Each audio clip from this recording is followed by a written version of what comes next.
Yo, what is going on YouTube? It's your boy Dan, aka aDrive. I'm bringing you guys a brand new video today for Pokemon Sword and Shield, and this one's pretty interesting, man. We got some rumors, we got some potential leaks, we got some pretty crazy stuff. You guys have been loving these videos, so thank you guys for showing so much support on the channel. Be sure to hit that like button down below if you enjoy it, and subscribe if you guys are new for daily Pokemon content. Now, this one's been floating around the internet since yesterday, and I figured I'd cover it. Basically, there's some people who think that a Galarian form of HootHoot has leaked on the French Pokemon website. Now, it has since been taken down, so it's not there now, but let's talk about it. And again, everything in this video is rumor speculation. Nothing is confirmed up to this point. We're simply just taking a deeper dive here. But I'm going to cover this HootHoot thing. We're going to talk about it a little bit, and then we're going to talk about a massive rumor that came out that a couple people sent me. So, first things first is this image. Again, Galarian HootHoot located on the French website. Could this be legitimate? And the question is it legitimate? And my first take is no, it is not legitimate. And here's the reason why. I'm going to see if I can zoom in a little bit. Is it going to let me zoom in? That'd be great if it would let me zoom in. Yeah, we could zoom in a little bit. So one thing you can see here is when you look at the HootHoot, first of all, it's a very convincing Galarian HootHoot. It's very convincing. But one thing that you notice is where the circle here gets crossed over by his foot and by the wand. Notice how those two are overlaying those spots, but in the case of Zigzagoon, Weezing, and Linoon, the circle fades ever so slightly at those locations, right? And for HootHoot, it does not do that. It does not fade in that location at all. So, very, very interesting. I definitely feel like this is probably one of the best kind of fakes we've seen so far. I'm chalking it up as fake. It could be real. It could be real. But I'm chalking it up as fake at this point in time because, again, you can see where the smog is right here, where my mouse is. It's a little tough to see, but the Zigzagoon, this is kind of a blurry image, but nevertheless, the Linoon, for all the Galarian forms so far, you know, the circle fades ever so slightly at the part where the Pokemon kind of overlaps the circle, but for HootHoot, it does not do that around the wand or the feet, which leads me to believe that this is a fake Galarian HootHoot image. That's my gut at this point in time. I don't know for sure. Again, we can kind of speculate that it could be real, could not be real, but I'm gonna mark it as fake. But let's just talk about it a little further. Another thing to mention here is that HootHoot has already been showcased. We've actually already seen regular HootHoot in the trailer.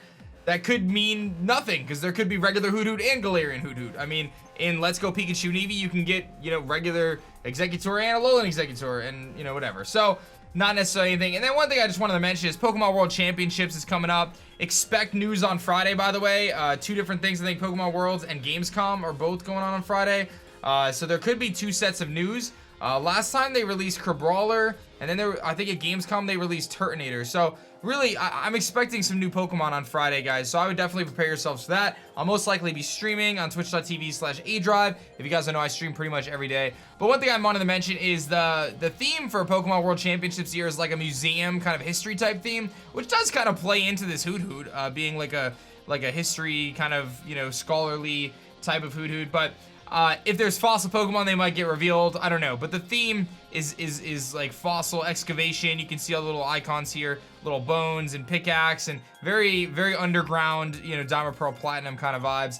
But definitely something I wanted to note is the theme. The theme could mean nothing, but it could also mean something. So just something I wanted to mention there. So I'm gonna chalk this Galarian HootHoot up as fake, but again, at this point, it is speculation. I do think it is fake, though, for the reasons I mentioned. Anyway, massive rumor here. But before we do that, this was posted on the Pokemon, like, Facebook page or whatever, and it said, looking forward to battling with Dynamax Pokemon in Sword and Shield? You can thank Oleana, Chairman Rose's assistant. She previously worked as a researcher, and she's credited with the invention of the Dynamax band. So, that's some pretty interesting information that a lot of people, I think, kind of didn't know. I didn't realize, but the Dynamax band, which allows the Pokemon to Dynamax in the Galar region, was invented by Oleana. If this doesn't make you think, besides her smug look, if this doesn't make you think that she's evil, I don't know what to tell you, man. They are setting this up for her to be evil. Chairman Rose may not be evil. Chairman Rose may be totally good. But Oleana might be trying to manipulate something here, using some sort of Pokemon's power to do the Dynamaxing in the Galar region. I don't know, but I thought that this was something worth mentioning, is that Chairman Rose's assistant, Oleana, is actually the one who created the Dynamax band, much like kind of like the Mega Evolution band in X and Y. Sycamore did a lot of research there, and so on and so forth. This has Ether Foundation vibes all over it. But let's take a look at this rumor here, because this is a brand new rumor. It's pretty lengthy. We're going to talk a little bit about it here. I'll zoom in a little bit. So, again, rumor, but nevertheless, hopefully that Oleana thing was some new info for you guys, because I actually didn't know it, and I thought the HootHoot was worth talking about. But this is the big rumor here. BD is Oleana's son. This is one of the reasons why Rose endorsed him. For those who don't know, it is pretty clear that BD is endorsed by Chairman Rose's company. He is meant to look for trainers that could pose a threat to Leon so that Rose's company could bribe them or cause some other incident that would lead to their elimination. He picks a starter that's strong against yours. He's actually really close with his mother. So BD and Oleana are related, and it's his son, or her son rather. Marnie is the daughter of Rose's former business partner who went missing for an unknown reason. She's trying to lead her own investigation of sorts, and she believes that Rose or some other person has something to do with losing her parents. She believes that becoming the champion could help her find the answer. Team Yell doesn't exactly function as evil teams. They kind of don't really have a leader or admin. Instead, they're just glorified grunts. They aren't evil, and later in the game, you actually get to fight alongside them in one of the areas. Rose isn't exactly evil. While he mostly knows what's going on behind his back, he doesn't interfere since it brings him profit. He's mostly focused on living in the spotlight, and he's very self-absorbed, although he does notice your skill as a trainer. Oleana is the true mastermind behind everything. She is a former scientist, and she came up with the Dynamaxing format of gym battles. Now, this was posted on the 12th, and the Oleana thing was posted after that, I believe. Where is it? This was posted on the 14th. Now, I don't know if this was, to be honest, I don't know if this is on the website or whatever. This could have already been like common knowledge. I didn't know it though. Like I don't know for sure. So someone can verify that. This could be coincidence that they guessed it. It could be legitimate. I don't know. The two may be completely unrelated, but I just wanted to mention that because I didn't know that Oleana had created the Dynamax band. So she came up with the Dynamax format of gym battles after inventing the band. During battles, when she uses Dynamax, devices hidden in different stadiums absorb the power emitted during the process. She wants to use that and reawaken and control Eternatus and harness its power, which she wants to use to gain omniscience.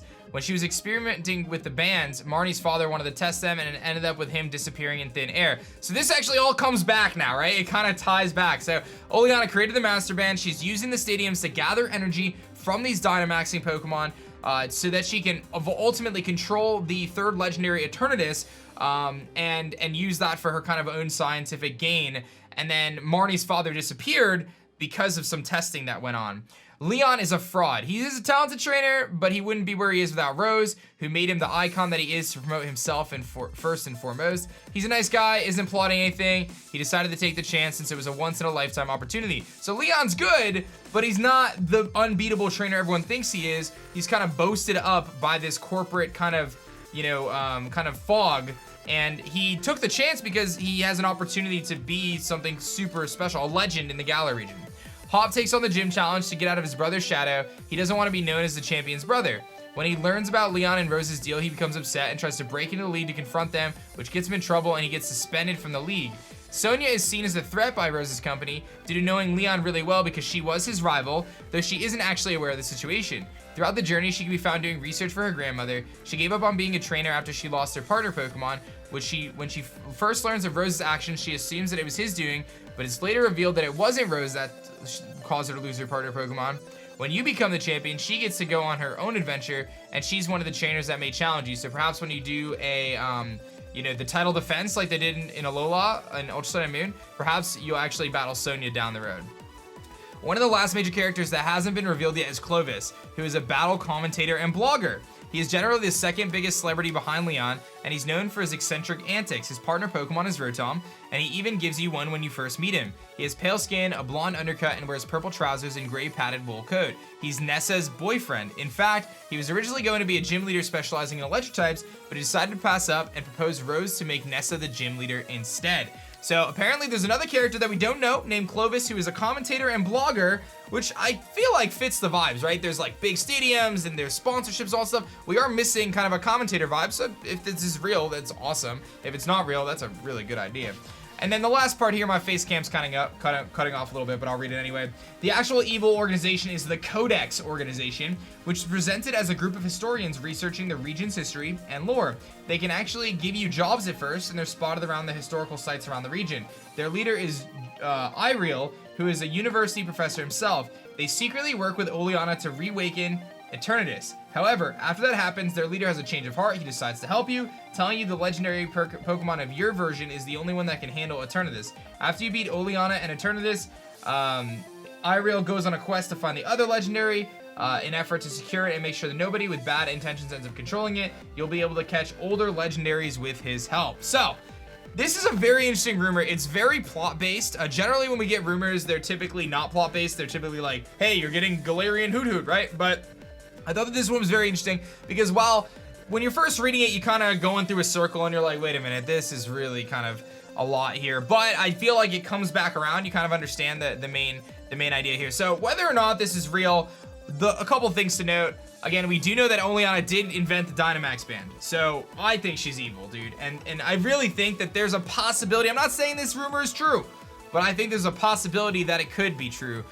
Just kind of based on everything. I think this is enough to be a core plot and have enough character development and kind of enough of a storyline in the game that would make sense. And I could see being for Sword and Shield. So I don't know, a couple things I wanted to cover. Get yourselves ready. Friday's looking to be a good day for us guys. I think we're gonna get some new stuff, so keep your fingers crossed there. Hit that like button down below. Let me know what your thoughts are on this rumor and what do you think about the Galarian HootHoot form, and make sure you guys subscribe if you guys are new. Thank you so much for watching this video. I hope you guys enjoyed. I'll catch you guys on the next one. Peace.